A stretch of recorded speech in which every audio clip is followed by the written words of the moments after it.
여러분 안녕하셨습니까? 예, 기쁜 안식일 첫 시간입니다. 지난 한 주 동안에 날씨가 너무 더워서 참 다들 고생하셨는데 또 이렇게 우리에게 안식일을 주어져서 우리 쉼과 또한 축복과 평안을 누릴 수 있다는 것이 하나님께 더욱더 감사를 드립니다. 특별히 또 저 같은 경우는 또 비가 안 왔으면 오늘 금요일에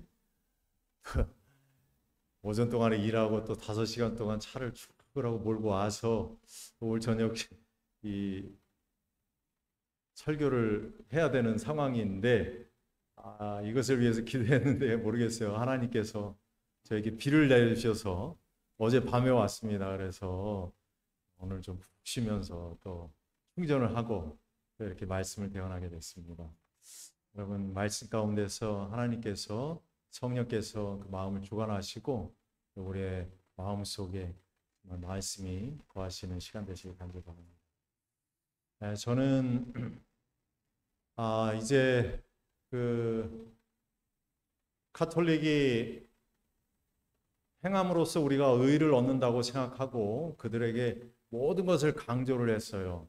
돈으로서 모든 것을 살 수 있고 그 다음에 내가 죽으라고 고행을 해야 네가 의를 얻을 수 있다고 그렇게 얘기를 하는 그 중에서 이제 마르틴 루터에 의해서 믿음을 말미암는 의가 바로 우리에게서는 살 수 있는 길이다라고 생각하고 그래서 우리가 믿음으로 살 수 있다. 의는 오직 믿음으로 살 수 있다는 그 음성을 듣고서 그가 그 로마 천주교에 대적해서 이제 그가 95개여 정항에 그 반박문을 내걸고 그 다음에 프로테스탄트의 길을 걷게 되었죠. 그 뒤로 이제 우리 개신교회가 이제 굉장히 많이 생겨나게 되었습니다.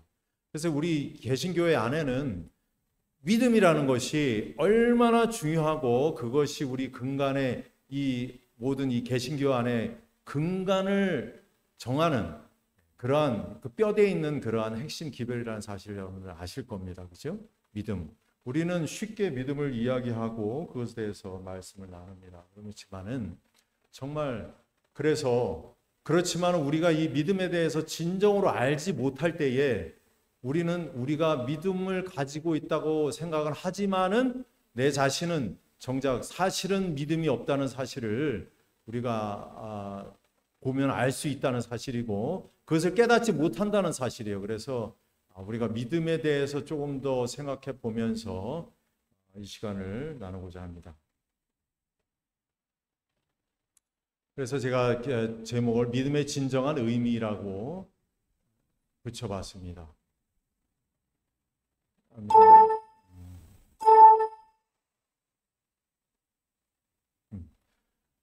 믿음, 우리는 진정 이것이 어떤 것인지 거의 알지 못하고 있다. 목사들에게 보낸 권면에 있는 말씀입니다. 우리가 믿음에 대해서 많은 우리가 이 교회 안에서 우리 생활 속에서 믿음에 대해서 엄청나게 많은 얘기를 합니다. 그렇지만은 이것이 진정 어떤 것인지 우리는 알지 못하고 있다고 그렇게 선지자는 말씀을 하고 계세요. 여러분 블랙스완 테오리라고 들어보신 적이 있는지 모르겠습니다. 이것을 뭐라고 얘기하면 검은 백조 이론이라는 것입니다. 생소하시죠? 못 들어보신 분들이 있을 거예요. 검은 백조 이론. 검은 백조가 뭐죠? 이게 검은 백조입니다. 그죠? 그런데 여러분 예전에는 많은 사람들이 검은 백조를 못 봤다는 사실이에요. 1970년대 1670년대, 1700년대 이전에는 사람들이 검은 백조를 보지 못했다는 사실이에요. 그래서 이름 자체도 백조입니다. 백조, 그죠? 하얀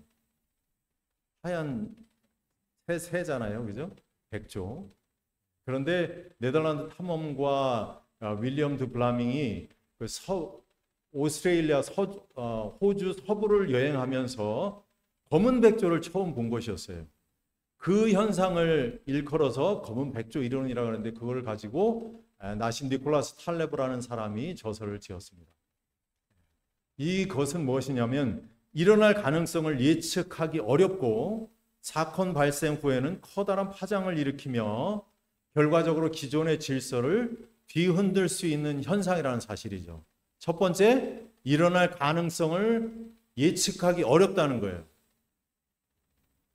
또한 그것이 발생 후에는 커다란 파장을 일으키고 결과적으로 기존의 질서를 뒤흔들 수 있는 현상이라는 사실입니다. 자, 여기 이것은 무엇입니까? 이 현상이 일어날 때 우리는 뭐를 생각할 수가 있어요? 믿음을 생각할 수 있다는 사실이죠. 우리 그리스도 안에 있는 생활 속에서 성경에 있는 모든 말씀과 그러한 권면들과 그 모든 행해진 일들이 하나님의 그 성경 역사들이 전부 다 이것의 기초, 이것을 그대로 나타나고 있지 않습니까? 그죠? 일어날 가능성을 예측하기 어렵고 정말 놀라운 일들이 많은 성경 가운데 있어요. 그죠? 그 다음에 사건이 발생 후에는 커다란 파장을 일으켜요. 그 다음에 기존의 질서를 뒤흔들 수 있는 그런 현상이라는 사실이죠. 믿음으로 일어날 수 있는 현상이라는 사실입니다. 자, 믿음이란 무엇입니까? 히브리 11장 6절에 있는 말씀 다 같이 읽어보시겠습니다. 시작. 믿음이 없이는 기쁘시게 못하나니 하나님께 나아가는 자는 반드시 그가 계신 것과 또한 그가 자기를 찾는 자들에게 상 주시는 이심을 믿어야 할지니라. 믿음이 없이는 기쁘시게 못하나니 그렇게 말씀하셨어요. 믿음이 왜 하나님을 기쁘시게 한다? 믿음이 있으면 왜 믿음이 하나님을 기쁘시게 할 수 있는가? 또 하나님은 왜 믿음이라는 것을 요구하시는가? 우리가 의문을 가져볼 필요가 있다고 생각합니다. 그래서 또한 믿음은 과연 어디서 어떻게 오는가? 오늘 제가 설교를 통해서 그러한 것들을 좀 짚어보고자 합니다. 왜 하나님은 믿음을 요구하십니까? 왜 하나님을 믿음을 요구하세요? 왜 도대체 성경에서는 믿음에 대해서 그렇게 말씀을 많이 하고 계시는데 왜 이 믿음이 필요한 거죠? 여러분, 믿음은요, 어떻게 보면 추상적인 거예요. 그죠? 어떻게 뭐 눈에 보이지가 않습니다. 그 믿음은 상당히 추상적인 거기 때문에 상당히 예측하기가 힘들고 우리가 가늠하기가 힘든 거예요. 근데 왜 하나님은 믿음을 요구하시는가? 여기 재림교 주석에 있는 말씀을 읽어보도록 하겠습니다. 믿음과 떨어져서는 혹은 신실함과 떨어져서는 창조주는 무한한 반면 그의 피조물들은 결정적으로 유한하기에 따라서 믿음으로 받아들여야만 하는 것들이 있다라고 말씀하셨습니다. 그러니까 성경에 있는 모든 말씀이 인간이 생각하기에 우리 1, 2차원적인 이런 생각을 가지고 있는 우리 인간들이 감히 상상할 수 없고 현실 세계에서는 일어날 수 없는 그러한 현상들이 많기 때문에 이러한 것들을 우리가 받아들임에 있어서는 우리에게 믿음이 필요하다는 것입니다. 그 믿음이 절대적으로 필요한데 그것이 없이는 우리가 하나님의 말씀을 그대로 받을 수 없고 그것이 믿어지지가 않는다는 사실이에요. 그래서 말씀하시고 계시는 것입니다. 그래서 1, 2차적인 인간이 무한한 차원의 하나님의 말씀을 이해할 수 없기에 믿음이 필요한 것이라는 사실입니다. 말씀만 하셔도 창조가 가능하고 그렇지 않습니까? 개신교의 수많은 목사들이 참 충격적인 이야기인데 창세기서의 1장과 2장에 있는 그 장을 가장 믿지 못한다는 사실이에요. 목사들이. 개신교에 있는 수많은 목사들이 창세기 하나님께서 6일 동안 세상을 창조하셨다는 그 사실을 가장 믿지 못한다는 사실입니다. 그런데 말씀만 하셔도 창조가 가능하고 이스라엘이 나아갈 길을 바다 밑으로 내시고 그 다음에 먹을 것을 달라 하니까 만나라는 듣도 보도 못한 음식을 먹이시는가 하면 또한 여리고 함나 또 요단강 건너는 일 어린 꼬맹이를 앞세워서 골리앗 거인을 물리치도록 한 이야기들 등등 또한 문득병자를 고치시고 나병 환자를 죽은 사람을 살아 일으키시고 부활시키시고 그러한 일들이 과연 우리 생애 속에서 현실적으로 우리가 예측 가능한 일이냔 말이죠. 절대로 예측할 수 없다는 사실입니다. 성경 속에서 하시는 모든 일들이 모두 비상식적이에요. 상식적이지가 않아요. 이러한 일들을 인간의 과학이나 상식으로 설명하라 하면 할 수 있는 것이 없는 것입니다. 그래서 과학자들이 진화론을 가지고 온 것도 어쩌면 당연한 거예요. 여러분, 과학자라는 것은요, 인간의 생각으로 풀 수 없는 그것을 증명해서 내는 것이 과학자들이 하는 일이에요. 그죠? 그것을 증명해내는 거예요. 그 다음에 학설로서 만듭니다. 그런데 어떻게 인간이 하나님의 하시는 일들을 예측할 수 있겠습니까? 그러한 것들을 상상할 수나 있겠어요? 그렇기 때문에 그들 나름대로 이론을 갖다 붙인 것이 진화론이라는 사실이죠. 이사야 55장 8절에 있는 말씀입니다. 여호와의 말씀에 내 생각은 너희 생각과 다르며 내 길은 너희 길과 달라서 하늘이 땅보다 높음 같이 내 길은 너희 길보다 높으며 내 생각은 너희 생각보다 높으니라. 정말 직격탄을 날리신 그런 말씀이시죠. 그렇다면 믿음이라는 것은 어디에서 오는 것일까? 우리가 이것을 알아볼 필요가 있습니다. 에베소 2장 8절에 있는 말씀입니다. 너희가 그 은혜를 인하여 믿음으로 말미암아 구원을 얻었나니 이것이 너희에게서 난 것이 아니요 하나님의 선물이라. 그래 말씀하셨어요. 자, 여러분 여기 보면은 구원을 얻었다고 그러셨어요. 이것이 하나님의 선물이라고 말씀하십니다. 구원은 하나님에게서 오는 선물이에요. 그죠? 우리 다 알고 계시죠? 구원은 하나님에게서 오는 선물이에요. 나의 공의 없이도, 내가 하는 거 없어도, 내가 죽을 수밖에 없는 그러한 인간인데도, 죄인인데도 하나님께서 나에게 구원을 베풀어 주시는 거, 하나님의 크나큰 선물입니다. 그렇다면 믿음이라는 건 어떻습니까? 믿음도 마찬가지로 믿음이 우리에게서 나오는 것이 결코 그렇지 않다는 사실이에요. 믿음도 구원과 같이 하나님의 선물이라는 것입니다. 결탄코 우리에게서는 믿음이 나올 수 없는 것입니다. 자, 여기 보면 상대방이 믿음을 줘야 내가 믿을 수 있는 것. 여러분, 우리가 누군가를 믿을 때 상대방이 그냥 무턱대고 믿을 수 있어요? 믿을 수 있습니까? 절대 믿을 수 없죠. 예, 몇 년 같이 지내도 사실은 믿기 힘듭니다. 돈 빌려달라면 저 사람이 과연 나에게 사실은 힘든 거예요. 그죠? 누군가를 믿는다는 것은 이것을 수동적 믿음이라고 해요. 자, 하나님께서 여러분들을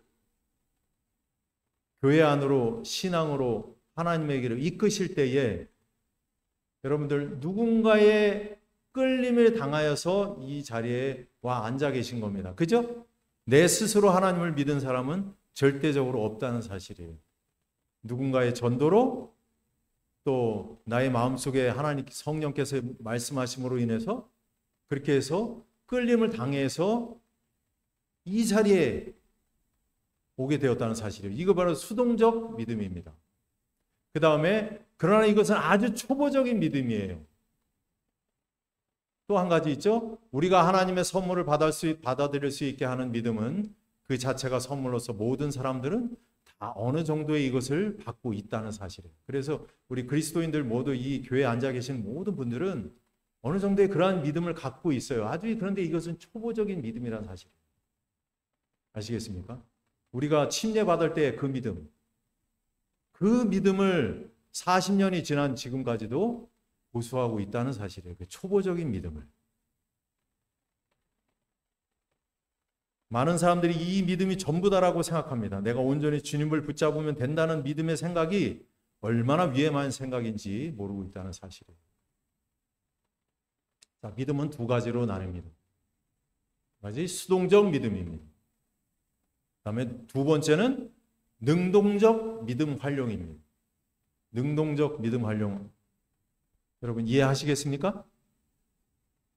능동적으로 누구에 의해서가 아니라 내가 능동적으로 믿음을 활용해야 된다는 사실을 말씀드리고 있습니다. 수동적 믿음은 우리가 처음 교회에 나올 때 가진 믿음, 다른 이로부터 전해받아서 파생된 그런 믿음이에요. 그런데 능동적 믿음 활용은 말씀 속에서 진리를 개인적으로 찾고 배워서 생활에 실천하며 활용하는 그러한 믿음이라는 사실입니다. 근데 오늘날 많은 우리 교회 안에 있는 많은 그리스도인들이 내가 믿음을 가지고 있다고 하지만은 이 첫 번째 수동적 믿음에 불과하다는 사실이에요. 오랫동안 믿음 생활을 하지만은 우리는 능동적 믿음 활용을 하지 못하고 있다는 사실입니다. 수동적 믿음은 홍해바다 믿음이라고 말씀드릴 수가 있어요. 홍해바다 믿음. 하나님께서 갈라놓으시니까 걸어가는 믿음이에요. 이스라엘 백성이 처음에 홍해바다 앞에 섰을 때 하나님께서 길을 딱 갈라놓으셨죠. 그죠? 홍해바다를 갈라놓으셨어요. 그때에서야 비로소 그들이 걸어가게 되었습니다. 그죠? 자, 그런데 능동적 믿음 활용인 요단강 믿음이라고 합니다. 요단강 믿음. 요단강 믿음은 뭐죠? 갈라지기 전에 먼저 순종해서 발을 내디딜 때 요단강이 갈라지는 그러한 믿음이에요. 그들이 요단강에 처음 이제 그 강을 건너가고자 할 때에 어떻게 했습니까? 그들 어깨에 뭐가 있었어요? 법궤가 있었죠? 그들이 법궤를 메고 그 다음에 갈라지기 전에 길이 나지 않았는 상태에서도 그들의 발이 물에 닿자마자 길이 열렸다는 사실이에요. 그것을 요단강 믿음이라고 얘기할 수 있습니다.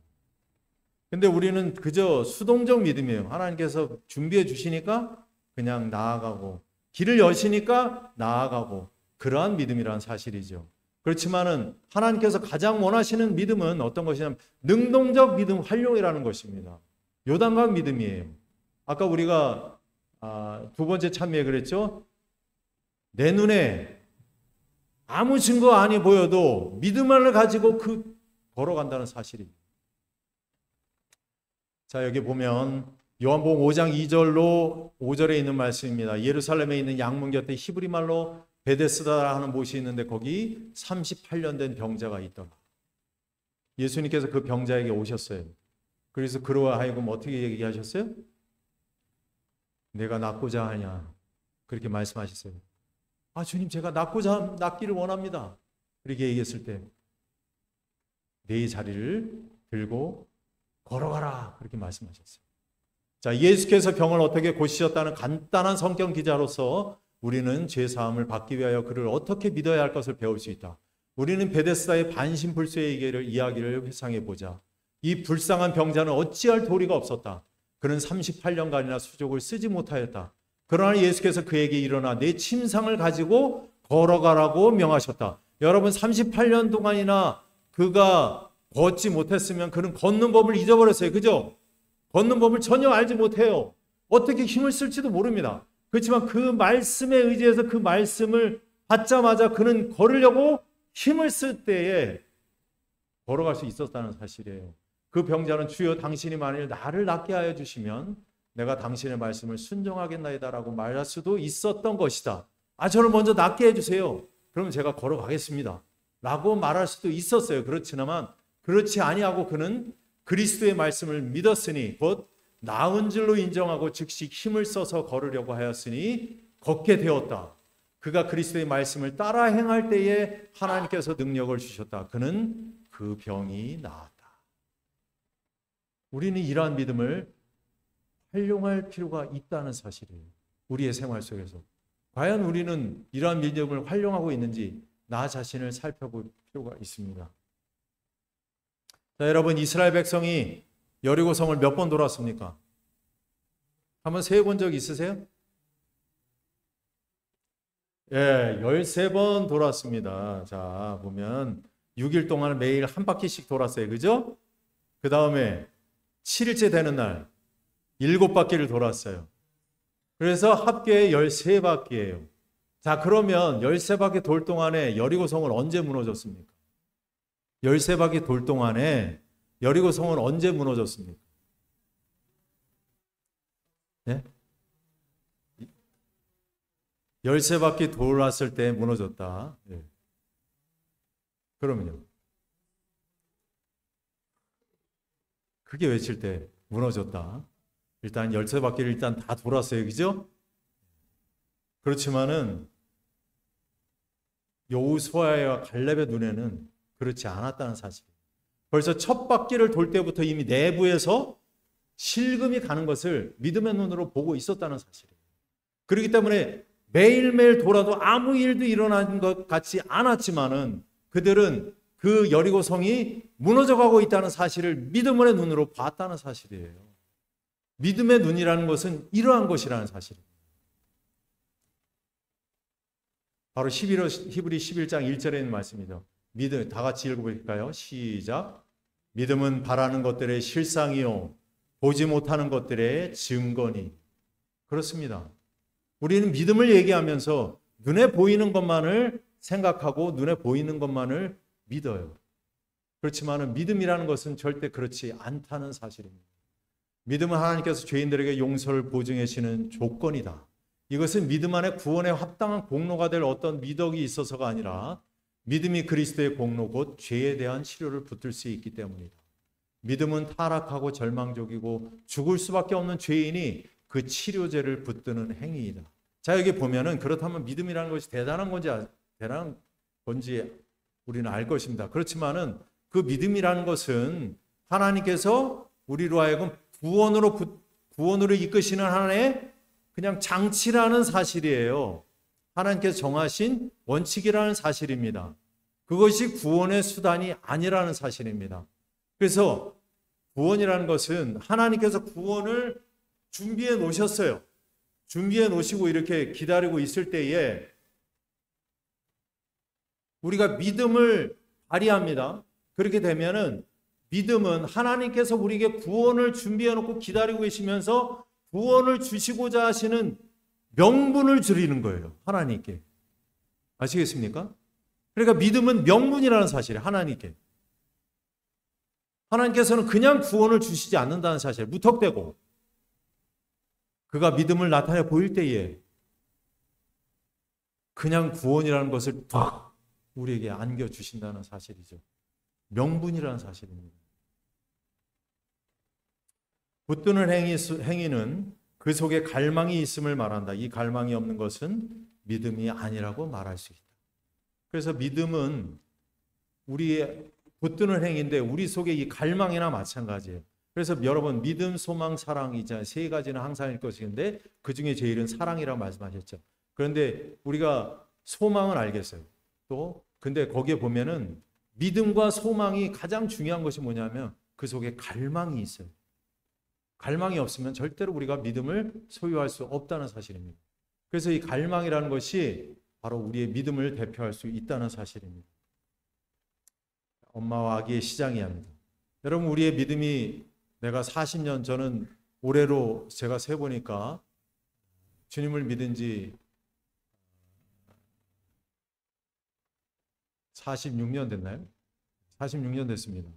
적은 세월은 아니에요. 그죠? 적은 세월은 아니지만은 또 굉장히 더 오래되신 분들 계실 거예요. 장로님들. 그렇지만은 내 믿음이 대단하다고 생각할 수 있고 내 믿음이 이 정도면 내가 하늘나라 갈 수 있을지 않을까 그렇게 생각할 수도 있을 것이라고 생각합니다. 또한 내 믿음이 저 사람보다는 더 높다고 생각할 수가 있을 거예요. 그렇지만은 우리의 믿음이 얼마나 연약한지를 저는 말씀드리려고 합니다. 엄마가 아기를 데리고 시장을 가요. 저도 어렸을 때 갔던 기억이 어렴풋이 납니다.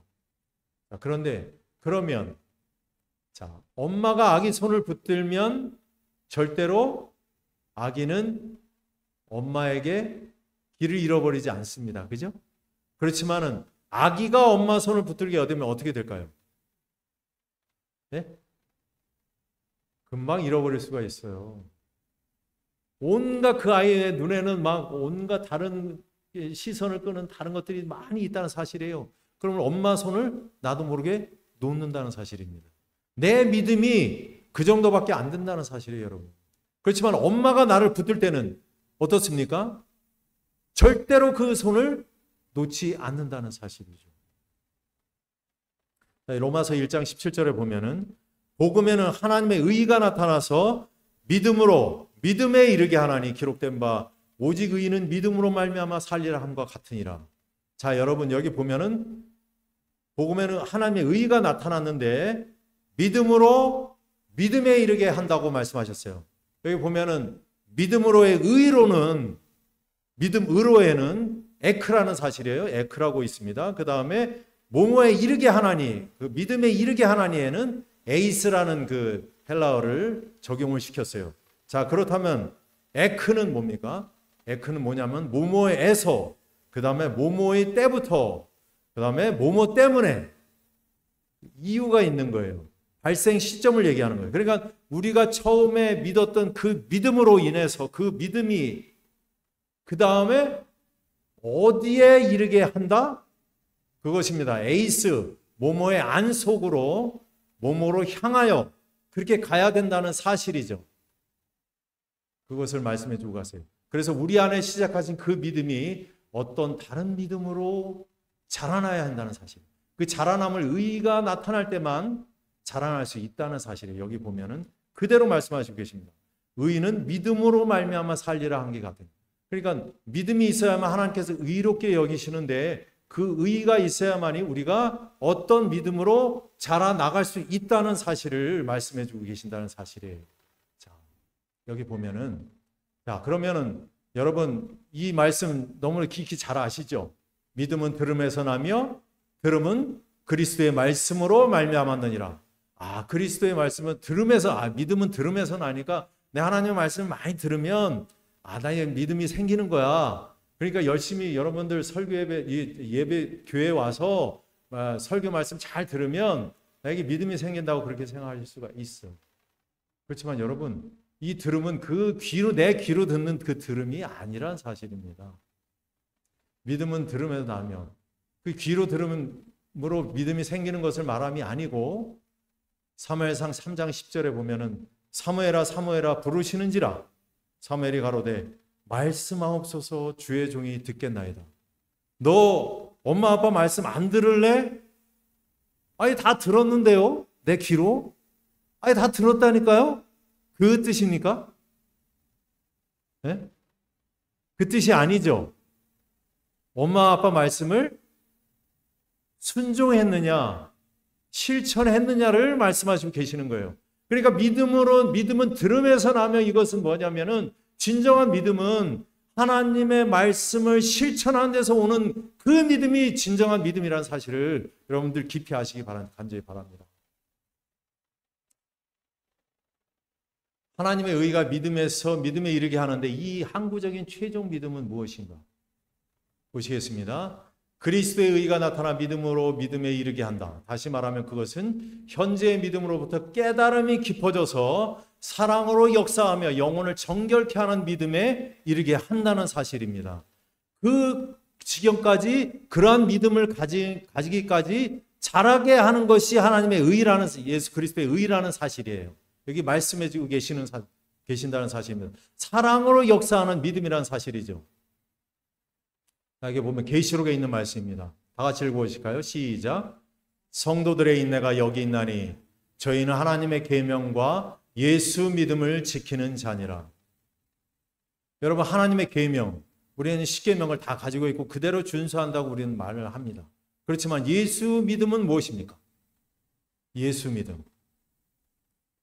우리가 예수 믿음에 대해서는 이야기가 되었으나 이해되지는 못했다. 셋째 천사의 기별에 속한 그 무엇이 예수 믿음을 구성하는가? 예수는 우리의 죄를 용서하시는 구주가 되기 위하여 우리의 죄를 지는 자가 되었다. 여기 밑에 있는 말씀 다 같이 읽어보실까요? 색칠한 말씀 읽어보시겠습니다. 시작. 우리를 충분히 완전히 전체적으로 구원할 수 있는 그리스도의 능력에 대한 믿음이 예수 믿음이다.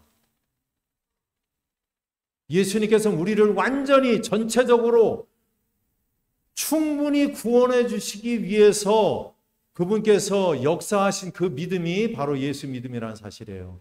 오늘날 우리가 믿음에 대해서는 많이 얘기하고 있지만은 예수 믿음에 대해서는 전혀 이야기가 되지도 않고 이해하지도 못했다는 사실을 말씀해 주고 계십니다. 자, 예수 믿음에 대해서 좀 더 알아보도록 하겠습니다. 자, 이것이 바로 항구적인 믿음이에요. 믿음에서 믿음으로 이르게 한다는 그 믿음이 바로 예수 믿음이라는 사실이에요. 내 믿음이 아니라 예수 믿음이라는 사실입니다. 그리스도의 의가 나타나 믿음에서 믿음에 이르게 한다. 그것은 현재의 믿음으로부터 깨달음이 깊어져서 사랑으로 역사하며 영혼을 정결케 하는 믿음에 이르게 한다. 여기 사랑을 보면은 의는 사랑이며 사랑은 하나님의 빛과 생명이다라고 말씀하셨어요. 여러분, 그러니까 이 사랑으로 역사하며 그리스도의 의가 여러분들의 마음속에 역사할 때에 우리는 예수 믿음을 가질 수 있다는 사실이죠. 그래서 그 믿음을 가지고 있는 사람만이 환난을 통과할 수 있고 14만 4천에 들을 수 있다는 사실을 말씀해 주고 계십니다. 그렇다면 예수 믿음이 정확하게 무엇인가? 사치와 안일과 이기적 쾌락이나 방종은 그의 생애에서 그 흔적도 찾아볼 수가 없었다. 그의 생애는 계속적인 자기 부정과 자아 희생의 연속이었다. 예수 그리스도께서는 하나님의 그 사랑의 마음과 그것을 아시는 분이셨습니까? 그분은 아시는 분이셨어요. 그럼에도 불구하고 그분은 어떻게 하셨습니까? 끊임없이 자아 부정과 자기 부정과 자아 희생의 연속이었다고 그런 말씀하셨어요. 그분의 모든 것들은 자기 굴복이셨어요. 그래서 예수님의 생애는 모본입니까? 대속입니까? 예수님의 생애는 모본입니까? 대속입니까? 우리의 모본입니까? 우리의 대속입니까? 네? 네.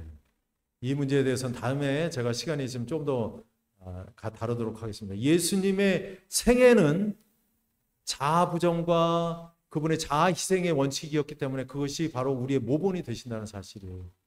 그분의 십자가 십계명을 지키고 율법을 지킨 것이 모본이 아니라 그분의 자아 부정과 그분의 희생이 우리의 모본이라는 사실이에요. 그것을 결코 잊으시지 마시기 바랍니다. 죄가 없으신 고귀한 그분이 이럴지라도 그분의 생애는 계속적인 자아 부정과 자아 희생의 연속인 것은 우리로 그 길을 따라가게 하심이었다.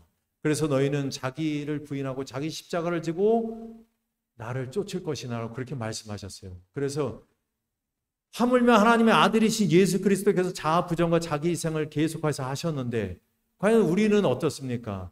그렇게 살고 계시는지 자신을 반문해 보시기 바랍니다. 자기 부정과 자아 희생이 잘 나타나는 그러한 말씀들이 있어요. 내가 아무것도 스스로 할 수 없노라고 말씀하셨습니다. 나를 보내신 이의 원대로 하려는 거로 내 심판은 의로우니라. 그리고 내 교훈은 내 것이 아니오 나를 보내신 이의 것이니라. 또한 말씀입니다. 내가 내 자의로 말하는 것이 아니오 나를 보내신 아버지께서 나의 말할 것과 이룰 것을 친히 명령하여 주셨다고 그렇게 말씀하셨습니다. 그래서 여러분 믿음이라는 것은 바로 믿음의 생활을 한다는 것은 바로 영적인 생활을 한다는 것과 같은 거예요. 내가 영적인 생활을 하려면은 그만큼 어떻게 됩니까? 하나님과 가까이 교제를 해야 된다는 사실입니다. 내가 보는 것이 영적인 것이고 내가 말하는 것이 영적인 것이고 내가 생각하는 것이 영적이 되어야 된다는 사실이에요. 내가 예수님과 같이 그렇게 될 수는 없다 할지라도 내 마음에 그러한 선택을 함으로써 예수님께서 내 마음 가운데 들어와야 된다는 사실입니다. 그래서 여기에 보면 예수 그리스도께서 자기 부정의 꼭지점을 나타낸 성경절이 있어요. 그 말씀이 무엇인지 아십니까, 여러분? 그럼 잘 아시는 말씀이에요. 누가복음 22장 42절입니다. 다 같이 읽어보실까요? 시작. 가라사대 아버지여, 만일 아버지의 뜻이거든 이 잔을 내게서 옮기시옵소서. 그러나 내 원대로 마옵시고 아버지의 원대로 되기를 원하나이다 시니. 여러분, 예수님께서 당하신 그 고통은요, 그저 인간적인 그러한 고통이 아닙니다. 예수님께서 당하신 그 고통은 정말 둘째 사망에 하나님으로부터 영원히 끊어지는 그러한 그 고통 속에서 그분의 마음 속에서는 그 예수 하나님의 사랑이 그 마음 가운데 역사하시고 계셨어요. 이 인간을 향한 그리스도의 사랑, 내가 죽어야만이 십자가에 죽어야만이 이 영혼들을 하나님께로 데려갈 수 있다는 사실에 그 사랑에 매여서 하나님 예수님께서는 그 십자가의 고통을 견디셨다는 사실이죠. 그래서 그분의 그 사랑은 정말 끊을 수 없는 그 인간에 대한 그분의 사랑, 그것이 이 십자가 속에서 잘 나타나 있다는 사실이에요. 그래서 그 사랑의 역사가 내 마음 가운데 역사해야 된다는 사실이에요. 그것이 사랑으로 역사하는 믿음이라는 사실입니다. 아무든지 나를 따라오려거든 자기를 부인하고 자기 십자가를 지고 나를 쫓을 것이니라. 여기 보면은 사랑으로 역사하는 믿음에 대해서 말씀해 주고 계신데 넘어가도록 하겠습니다. 자, 여러분, 믿음의 기도란 이 부분은 좀 짚고 넘어가야 되겠습니다. 우리는 선지자들과 사도들이 증거한 믿음, 즉 하나님의 언약을 붙잡고, 빨간 글씨 다 같이 읽어보실까요? 시작. 당신께서 정하신 시간과 방법으로 구원하여 주시기를 기다리는 믿음을 간직하고 개발하여야 한다. 우리의 기도가 그러한 믿음의, 그것이 믿음의 기도라는 사실입니다. 여러분들 우리 교회 안에 참 많이 몸이 불편하시고 참 고통 중에 신음하시는 분들이 많이 계시죠. 우리가 이분들 위해서 기도할 때 어떤 기도를 하십니까? 하나님, 이 영혼을 정말 질병이 꼭 낫게 해주십시오. 그렇게 기도하십니까? 그렇지만 그 기도는 믿음의 기도가 아니라는 사실이에요. 정확하게 따질 때에. 아시겠습니까? 우리가 살고 죽는 것은 하나님의 뜻에 달렸다는 사실입니다. 하나님께서 그 영혼을 통해 가지고 계시는 그분의 뜻과 섭리가 어떤 것인지 우리는 전혀 알지 못한다는 사실이에요. 그래서 우리가 기도하기는 하나님께서 원하시는 방법대로 그 영혼을 이끌어 주시옵소서 라고 기도하고, 다만 그 병으로 인하여 그 고통이 너무 크기에 그 영혼이 정말 그의 믿음이 떨어지지 않게 하기를 위해서 우리가 간절히 간구하옵니다. 그러한 믿음의 기도를 해야 될 필요가 있다는 사실입니다. 당신께서 정하신 시간과 방법을 따라서 그 영혼을 구원하시고 인도하여 주시옵기를 간절히 바라는 그러한 기도를 해야 된다는 사실이죠. 그래서 세상을 이기는 믿음은 그런 어떠한 믿음인가? 그것은 그리스도를 개인의 구주로 삼는 믿음, 곧 자신 스스로는 자신을 구원할 수 없다는 무력함을 전적으로 인식하고 그대의 유일의 소망으로서 능히 구원하실 수 있는 조력자 예수 그리스도를 믿는 붙드는 믿음이라는 사실입니다. 자, 넘어가도록 하겠습니다. 시간이 자, 여러분, 유럽 여행을 꼭 가보고 싶다는 저에게 꿈이 있어요. 정말 가보고 싶어요. 제가 동남아는 가봤는데 정말 유럽은 너무 아름다운 것 같습니다. 그래서 유럽 여행을 꼭 가보고 싶어요. 특히 스위스, 너무 아름답지 않습니까? 꼭 가보고 싶은 게 제 꿈이에요. 자, 그러면은 아니면 스위스를 못 가면 튀르키예라도. 근데 너무 비싸요, 물가가. 그래서 과연 갈 수 있을까? 그런 생각을 해보고 됩니다. 그런데 이제 다음엔 좀 돈을 모아서 가보고 싶다, 그런 그 결심을 하게 되지만, 자, 그렇대 제가 꼭 갈 수 있는 방법이 있어요. 유럽 여행을 꼭 갈 수 있는 방법. 바람만 있다고 해서 이루어지는 것이 아닙니다. 근데 만약에 그곳에 내 사랑하는 사람이 있다고 생각하면 어떻게 하십니까? 당장 갈 것이에요. 그죠? 어떻게 해서든지 갈 것입니다. 그죠? 만약에 그곳에 내 애인이 있다면, 사랑하는 사람이 있다면, 내 와이프가 거기에 있다면 당장 가지 않겠습니까? 마찬가지예요. 여러분, 우리가 하늘에 가고 싶다, 마냥 막연한 마음으로 우리가 하늘에 가야 되겠지, 그렇게 생각한다면 안 된다는 사실입니다. 우리의 마음 가운데 예수 그리스도에 대한 사랑이 간절하고 사무칠 때에 우리가 하늘나라를 얻을 수 있다는 사실이죠. 붙들 수 있다는 사실입니다. 그래서 여러분들, 우리의 마음 가운데 예수님에 대한 사랑이 얼마나 중요하다는 사실을 말씀해 주고 계십니다. 우리의 사랑의 대상이 있어야 우리는 갈 수 있는 것이다. 그 사랑은 근데 그냥 얻어지는 것이 아닙니다. 우리가 회개할 때 진정으로 얻어지는 것입니다. 왜냐하면 회개할 때 비로소 용서함과 은혜를 느끼기 때문입니다. 진정으로 회개하지 않는다면 진정으로 사랑을 느낄 수 없는 것입니다. 그래서 우리 마음 가운데 하나님의 사랑을 느끼지 못한다면 그것은 내가 진정으로 회개를 하지 않았기 때문이라는 사실이죠. 그래서 여기에 분명 말씀해 주고 계신데, 여기 보면은 사탄은 하나님에게서 자기 부정, 자기 사비, 사랑 따위는 전혀 쳐다볼 수 없으며 그분은 엄하고 까다롭고 무자비한 존재라고 선언한다. 근데 사단이 그것을 그냥 알매도 그것을 부인하고 거짓말하는 것이 아니고 그는 그렇게 안다는 사실이에요. 사단은 진정으로 참여한 적이 한 번도 없으므로 하나님의 자애로운 사랑을 한 번도 맛본 적이 없다는 사실이에요. 만약에 사단이 진정으로 회개를 했다라면 그는 하나님의 사랑을 느꼈을 것이고 그 사람의 감흥에서 그는 하나님께로 돌아올 수 있었다는 사실이죠. 그렇지만 그는 하나님의 사랑을 느끼기를 원치 않았다는 사실이죠. 그는 마음속에 자의 교만과 그러한 것으로 인해서 진정한 회개를 하지 못했다는 사실입니다. 여기 보면은 다윗이 이제 왕이 됩니다. 그러면 다윗이 왕이 돼서 그가 요나단과의 그 약속을 한 그 약속이 생각이 나요. 그래서 어떻게 합니까? 자기 종을 통해서 신하를 통해서 누구를 찾습니까? 누구를 찾습니까? 요나단의 아들을 수소문하게 됩니다. 무비보셋을 찾게 돼요. 근데 시바가 그 무비보셋의 행적을 잘 알고 있었습니다. 근데 이 무비보셋은 다윗이 왕위를 자기 할아버지에게서 찬탈했기 때문에 그는 아주 그 강력한 그 편견을 가지고 있었어요. 그러나 왕이 그를 관대하고 정중하게 영접해주고 끊임없이 친절을 베풀어 주자 이 젊은이의 마음은 감동을 받아 그는 다윗을 아버지 요나단처럼 열렬히 사랑하게 되어 자기의 이해관계가 하나님께서 택하신 왕의 이해관계와 하나임을 느끼게 되었습니다. 그는 다윗과 함께 식사를 하며 그와 함께 이야기를 나누며 그의 마음속에 그와 함께 교제하면서 그 마음속에 자기를 사랑하는 그 마음을 알게 되었고 그가 다윗이 왕위를 가진 것은 그의 뜻이 아니라 바로 하나님의 역사였다는 사실을 그가 인정하게 되었다는 사실이죠. 그래서 다윗에 대한 그의 사랑이 커가게 되었다는 사실이에요. 요나단이 얼마나 그 다윗을 사랑했는지 그 마음을 이해하게 되었다는 사실이죠.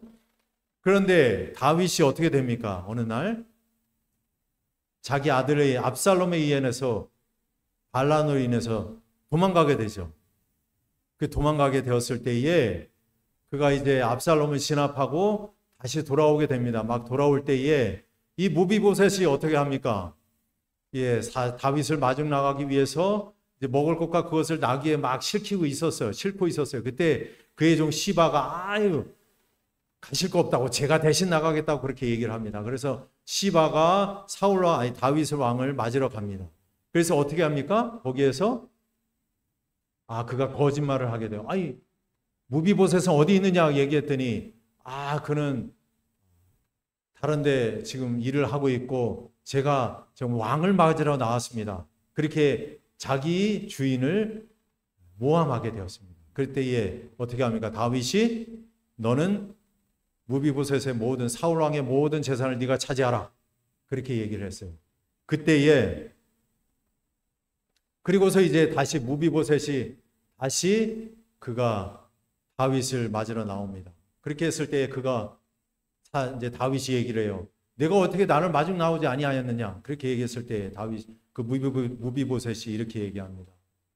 내 주 왕이여, 내가 나오려고 했는데 시바가 나를 가로막았습니다. 그렇게 얘기했습니다. 그럴 때에 그러면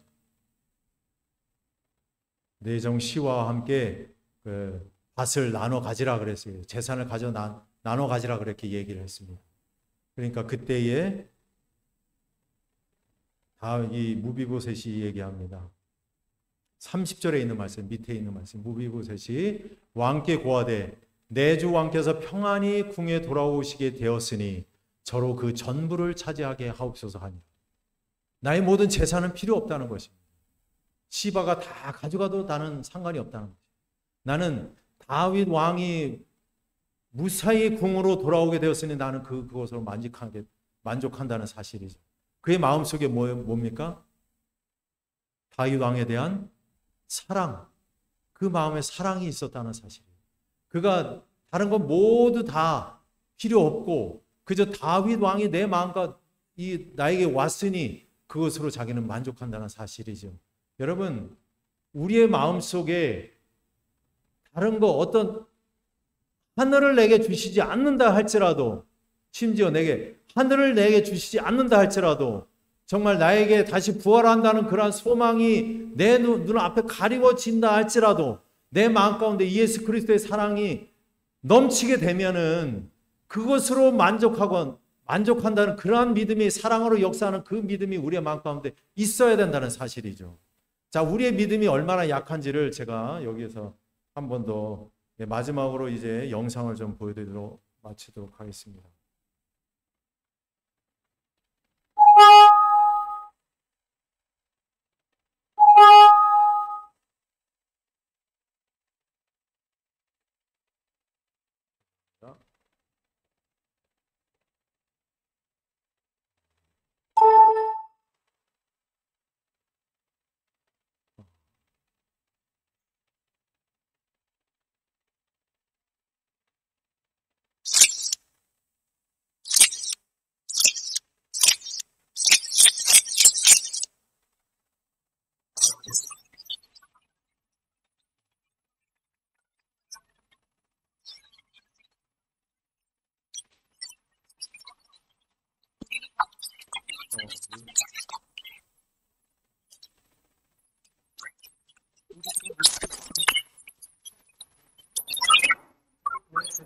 죄송합니다.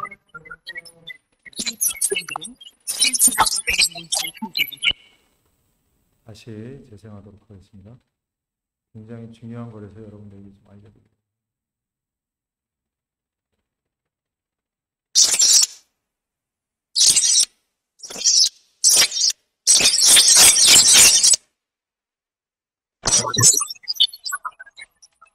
소리가 안 들리네요.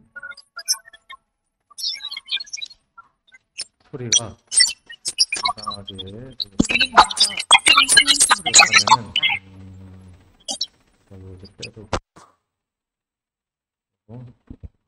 됐으면 좋겠습니다.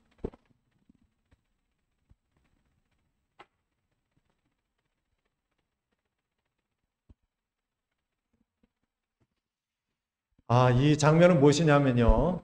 이제 제가 설명을 해드리도록 하겠습니다. 그 영상을 보시면서. 자, 지금 보면은 실험자들이 나와요. 자, 여기 보면은 X와 비슷한 것이 A, B, C 중에 어떤 것입니까? B죠. 누구나 다 아는 것입니다. 그죠? 자, 그러면 그러한 여기 있는 모든 사람들이 그것을 다 알고 있어요.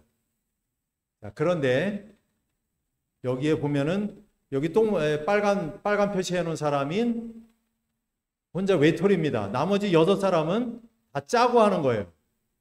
짜고 하는 겁니다. 그래서 자, 이제 이야기합니다. 어떤 것이 X와 맞습니까? 그러니까 다들 C라고 얘기를 합니다. 전부 다들 C라고 얘기를 해요. 다들 C라고 얘기하니까 이 마지막에 있는 사람은 어떻게 얘기를 하느냐? 5명의 이제 대상자를 상대로 이제 실험을 하게 됩니다. 그래서 이제 사람들이 들어오게 됩니다. 근데 여기 빨간 이 사람이 바로 실험자 대상인 거예요. 나머지는 다 짠 겁니다.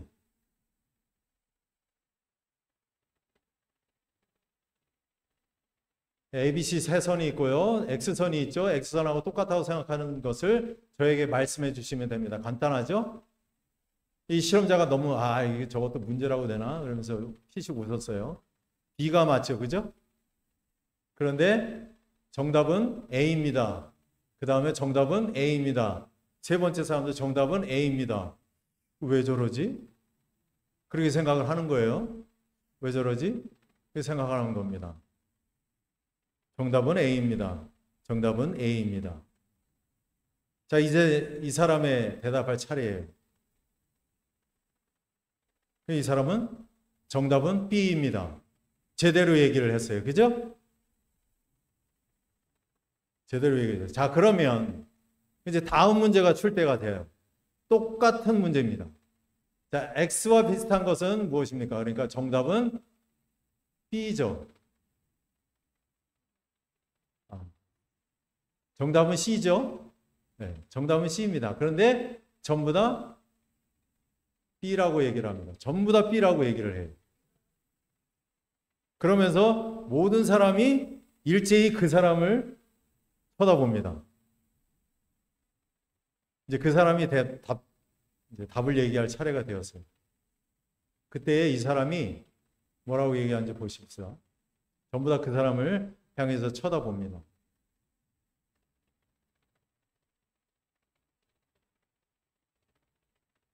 정답은 B입니다. 라고 얘기를 합니다. 다른 대답을 한 거예요. 그러니까 실험자들이 얘기했던 것들을, 다른 사람들이 얘기했던 것, 짜고 친 사람들이 얘기를 한 것들을 자기가 그대로 얘기를 하는 것이었습니다. 자, 그 다음에 또 다른 거 얘기했는데 정답이 A인데 C라고 얘기를 하는 것이었습니다. 자, 쭉쭉 넘어갑니다. 다른 사람이 있습니다. 정답은 B죠.